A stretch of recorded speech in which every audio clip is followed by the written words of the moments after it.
1 करोड़ 10 लाख महिलाओं को, हाँ, इनके खाते में पैसे डालना, राइट, और वो भी चुनाव के पहले।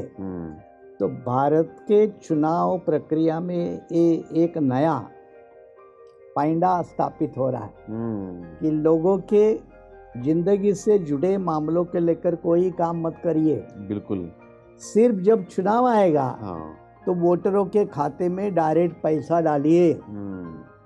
वैसे भी भारतीय वोटरों की मेमोरी बहुत कम है, हाँ, बिल्कुल, तो उनके चुनाव के 2-3 महीने पहले उनके खाते में पैसा डाल दीजिए।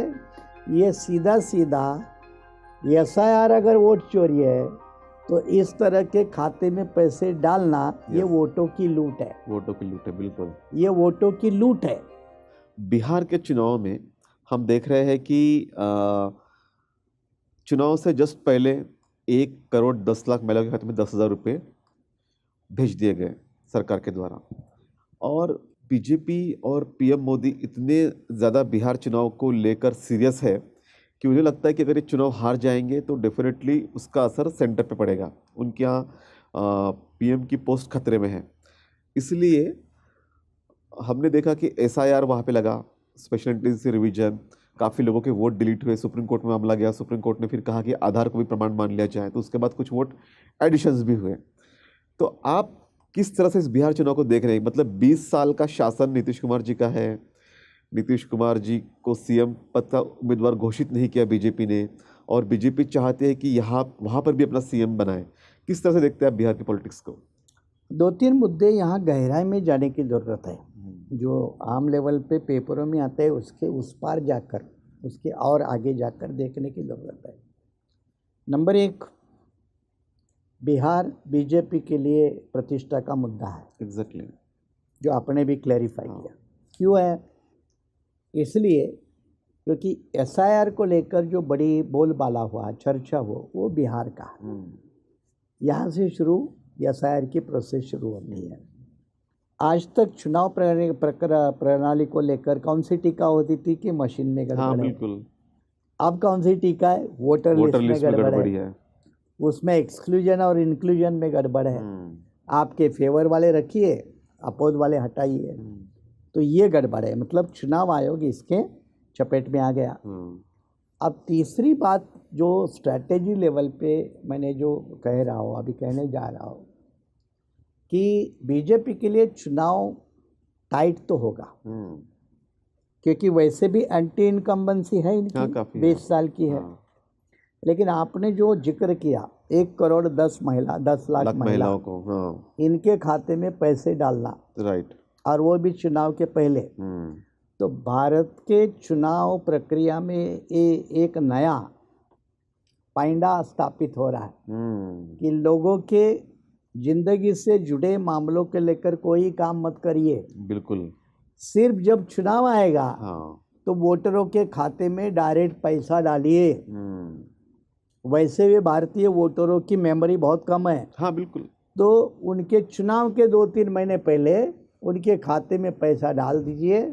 ये सीधा सीधा SIR अगर वोट चोरी है तो इस तरह के खाते में पैसे डालना ये वोटों की लूट है। वोटों की लूट है, बिल्कुल, ये वोटों की लूट है। और ये लूट को चुनाव आयोग आके बंद करके देखता है।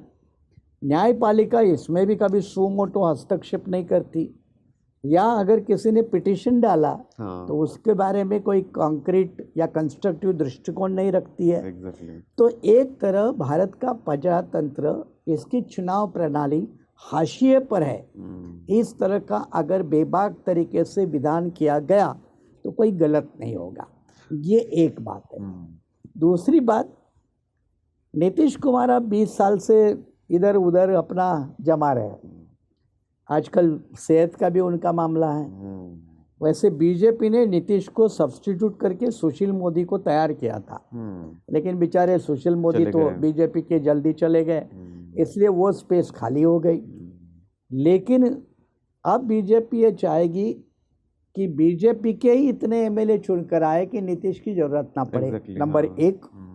नंबर, अगर गरज पड़ती है थोड़े बहुत तो नीतीश की पार्टी टूटे, वो तो है, और वो लोग इधर आके समर्थन दे दे और नीतीश कहीं के नहीं रहे। ये इस तरह की एक बीजेपी की नीति है। दूसरी तरफ इसलिए बीजेपी के नीतीश के लास्ट टाइम मुझे लगता है 42 एमएलए छूते हैं, हाँ 44 वो आए थे चुन के। हाँ मुझे लगता है बीजेपी का टारगेट ये है कि 25 के नीचे बीजेपी आ जाए, नीतीश रहे बराबर है। और लगता भी वैसा ही है। हाँ और अगर ऐसा हुआ तो बीजेपी अपना सीएम बनाने में सफल हो सकती है एग्जैक्टली। और नीतीश की पार्टी भी टूटेगी। हाँ, एक मुद्दा सवाल यह है कि राहुल गांधी बिहार में लेट लॉन्चिंग में आ गए, प्रचार कैंपेन में लेट आ गए, उनमें भी काफी विवाद थे महागठबंधन में। जो भी है हाँ वो तो है ही है, काफ़ी लेट आए। एक बात। दूसरी बात यह है कि बिहार में चुनाव मैदान में बीजेपी पूरी ताकत के साथ लगी है। कांग्रेस के साथ कौन है? वहाँ मोदी लगे हैं, अमित शाह लगे हैं, जेपी नड्डा लगे हैं, योगी लगे हैं, सारे सीएम लगे हैं। आघाड़ी की तरफ से कौन है? अखिलेश यादव लगे हैं अकेले बेचारे। हाँ ममता बनर्जी का स्टेट बाजू में हाँ है। बाजू में वो नहीं है। ममता अभी तक इसमें नहीं है, हाँ या साउथ के स्टालिन नहीं है, या और कोई शिबू नहीं है, सोरेन ये नहीं है, झारखंड वाले झारखंड नहीं के है, सीएम नहीं है। नहीं है। अब दूसरी बात, कांग्रेस के पास राहुल गांधी को अगर छोड़ दे तो दूसरा कौन सा वोट पुलर है? कांग्रेस की रणनीति हमेशा इतनी घातक है कि उसका इनडायरेक्टली फायदा बीजेपी को होता है। भले अपने खरगे जी अध्यक्ष है, हाँ लेकिन खरगे जी का बड़ा कोई रोल बिहार में है क्या? नहीं कोई खास नहीं है। तो मुझे बताओ कि एक तरफ लश्कर हाँ और एक तरफ एक बंदा, हाँ और आप जीतने की उम्मीद करोगे तो लश्कर का मुकाबला लश्कर करेगा ना, बराबर। सिस्टम का मुकाबला सिस्टम करेगी। करेगा। आप सिस्टम के सामने किसी एक बंदे को खड़ा कर रहे हो, वो भी लेट ज्वाइन होता है, तो ये कैसे होगा? तो ये कांग्रेस की कमज़ोर रणनीति एक तरफ से बीजेपी को मददगार साबित होती है। बिल्कुल। तो इसमें पूरा बोझ किसके कंधे पे है? तेजस्वी आरजेडी के, तेजस्वी के ऊपर।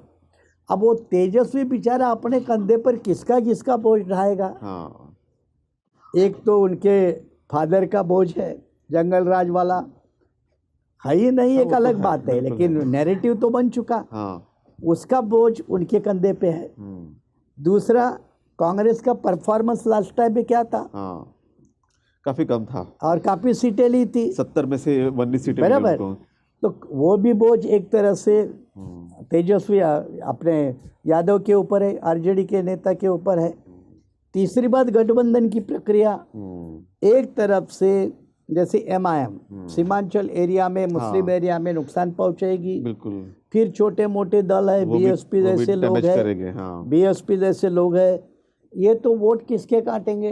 यही गठबंधन। ये तो एंटी बीजेपी वोट ही कट करेंगे ना। हाँ बिल्कुल। तो नेचुरली फायदा किसका होगा? बीजेपी को होगा। हाँ। और इसलिए फाइट तो नेक टू नेक है, लेकिन एसआईआर की प्रोसेस, ईवीएम की प्रोसेस, और मायावती से लेकर बैरिस्टर ओवैसी तक, ये जो छोटे मोटे दल है वो महागठबंधन को नुकसान पहुंचाएंगे।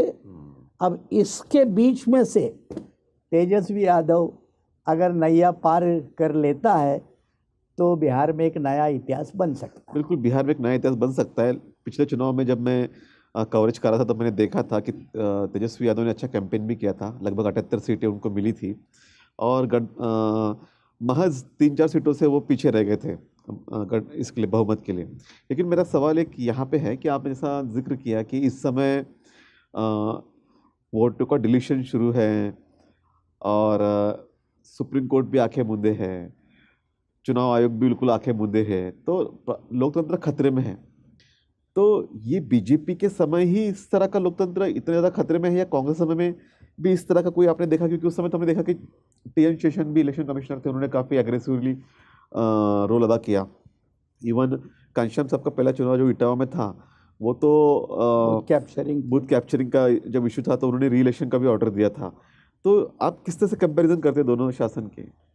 अब महाराज, पूरे भारत लेवल पे हम दो ही तरह की कंपैरिजन कर सकते हैं, एक कांग्रेस का समय और एक बीजेपी का समय। बाकी जो छोटे मोटे समय के जैसे वीपी सिंह थे या गुजराल थे, जेडी वगैरह नहीं क्या, वो काफी तो कम वो समय में के लिए छोटा थे। समय है। हाँ, पहला जो समय था ऐसा नहीं है कि सारा कुछ ठीक ठाक था। इमरजेंसी के दौरान हम लोगों ने देखा है राइट। उत्तर भारत में मुझे लगता है 70-75 तक दलितों को तो वोट देने का भी लगभग बड़ा मुश्किल था। और वोट देने की ताकत बीएसपी का जब इमरजेंस हुआ हाँ, राइट। 80 के बाद, हाँ, तभी दलितों को वोट डालने का एक ताकत मिली थी, एक राइट। ऊर्जा मिली थी। हाँ, तब तक बूथ कैप्चरिंग कॉमन था, काफी। आपके वोट डाले गए, आप आने हाँ, की ज़रूरत नहीं, इस यस, तरह के कॉमन था। यस। फिर ये ईवीएम नहीं थी तब, हाँ, तब तो ये बैलेट पेपर बैलेट थे। पेपर थे। हाँ, तो पूरे बैलेट पेपर की पेपर उठा कर लेके लूटते जाना, थे। उसके हाँ, ऊपर पानी फेंकना, शाही फेंकना, हाँ, एक आम बात चलती थी, बिल्कुल। है ना। हाँ, बिहार और उत्तर यूपी प्रदेश, में। राजस्थान, ये सब उसमें माहिर थे। तो तब वोट प्रक्रिया कोई इतनी अच्छी थी ऐसा कोई मामला नहीं है। रही आपने जो जिक्र किया टीएन सेशन के बाद देश में कोई चुनाव आयोग हाँ, है, बिल्कुल। ये लोगों को पता समझ में हुआ। आया। हाँ, तब तक संविधान की भी इतनी जागृति नहीं आई थी। थी, हाँ, बिल्कुल। या ये जो अपना right to information RTI act है, ट्रांसपेरेंसी वगैरह ऐसे कुछ ज़्यादा नहीं थे। हाँ, हाँ, सब कुछ एक अनभिन्न तरीके से चलता था, लोगों को पता ही नहीं होता था। टीएन सेशन के बाद चुनाव आयोग क्या होता है ये देश को मालूम हुआ। यस। तब से फिर चुनाव आयोग की भूमिका अहम रही। जो बात कंपैरिजन की है कि उस समय कुछ सीटों के ऊपर चोरी होती थी, डकैती होती थी, वोट लूटे जाते थे, लोगों को वोट करने से डराया जाता था। लेकिन अभी की जो सिस्टम है वो अलग है। अभी की मोस्ट मैकेनाइज, पूर्ण एक मशीन की लेवल की एक मशीनरी है। राइट।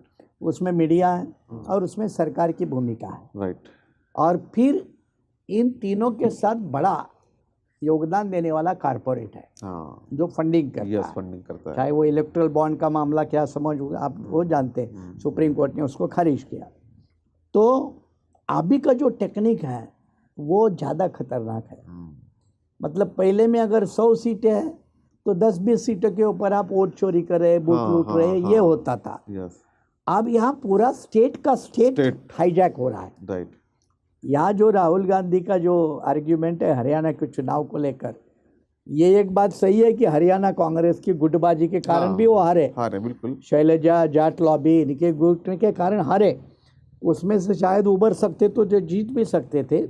लेकिन ये जो एसआईआर का मुद्दा अभी जो उठा है वोट चोरी का, उसमें भी दम नज़र आता है। हाँ, कैसा नज़र आता है? जैसे साफ साफ अभी बिहार में ये बीजेपी के एक नेता है आर.के. चौधरी, नहीं, ये आर.के. सिंह जो थे। सिन्हा, हाँ, इन्होंने दिल्ली में भी वोट किया यस, और उन्होंने बिहार में भी वोट राकेश किया। सिन्हा। राकेश सिन्हा। अब ये खुद चुनाव आयोग इंटरव्यू में कई बार कहता है कि एक आदमी 2 जगह वोट नहीं कर सकता, एग्जैक्टली, नाम नहीं हो सकता। और बीजेपी का खुद राकेश सिन्हा 2 जगह पे वोट कर रहा है, तस्वीरें में मीडिया में आई है। तो चुनाव आयोग जब आंख बंद करके चुप बैठता है, जिसकी संविधानात्मक जिम्मेदारी है कि निष्पक्ष, फ्री एंड फेयर चुनाव करे, और चुनाव आयोग ही उसमें अगर शामिल रहता है तो फिर इसका दोषी कौन है? दूसरी बात, बिहार का कल ही मुझे जो पता चला कि कुछ वोटरों को नदी क्रॉस करके उस पार जाना होता है वोटिंग के लिए, और उसके लिए नावों का इस्तेमाल होता है। राइट। तो इस समय वो नावों का कब्जा गवर्नमेंट ने पूरा लिया, और नाव ही उपलब्ध नहीं रहे ताकि लोग वोटिंग करने को नहीं जा पाए। तो ये फिर क्या है? ये क्या है? ये भी तो एक तरह वोटों के ऊपर डकैती है। यस, बिल्कुल। लोगों का फंडामेंटल राइट टू वोट ये छीनने का मामला है। सुप्रीम कोर्ट ऐसे मामले में खुद भी सो मोटो एक्शन कर सकता है। बिल्कुल। लेकिन मैंने वही जो कहा कि एक तरफ से चुनाव आयोग चुप रहेगा, फिर ये जुडिशरी ज़्यादा कॉग्निजेंस नहीं लेगी, सरकार तो ऐसा ही चाहेगी, और विपक्ष कमज़ोर रहेगा। तो फिर ऐसी सरकारें, प्रजातंत्र में सरकारें बनना तो फिर एक कारपोरेट का एक प्रॉफिट जैसा एक हिस्सा होता है ना, वैसा ये चुनाव प्रॉफिट जैसा उनके लिए हो गया। अब वो कोई ब्राजीलियन लड़की की तस्वीर अगर कोई लगाता है तो साधारण बात है। बट विपक्ष का, जैसा आपने कहा कि विपक्ष कमजोर है, मतलब जब चुनाव आयोग संज्ञान नहीं लेगा, सुप्रीम कोर्ट संज्ञान नहीं लेगा, तो विपक्ष को आप कितना जिम्मेदार ठहराएंगे? मास आंदोलन कर सकते हैं। घनश्याम जी का आपने उदाहरण दिया ना कि जब वोट चोरी हुई थी बुलंदशहर और फिर इटावा, हाँ। तो चुनाव आयोग के ऊपर धावा बोला था।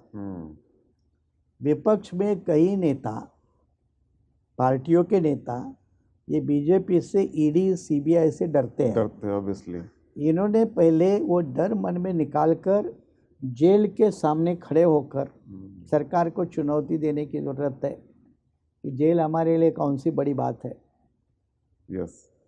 जब तक विपक्ष इस भूमिका के लेवल तक नहीं जाता तब तक सरकार उनके सामने झुकेगी नहीं।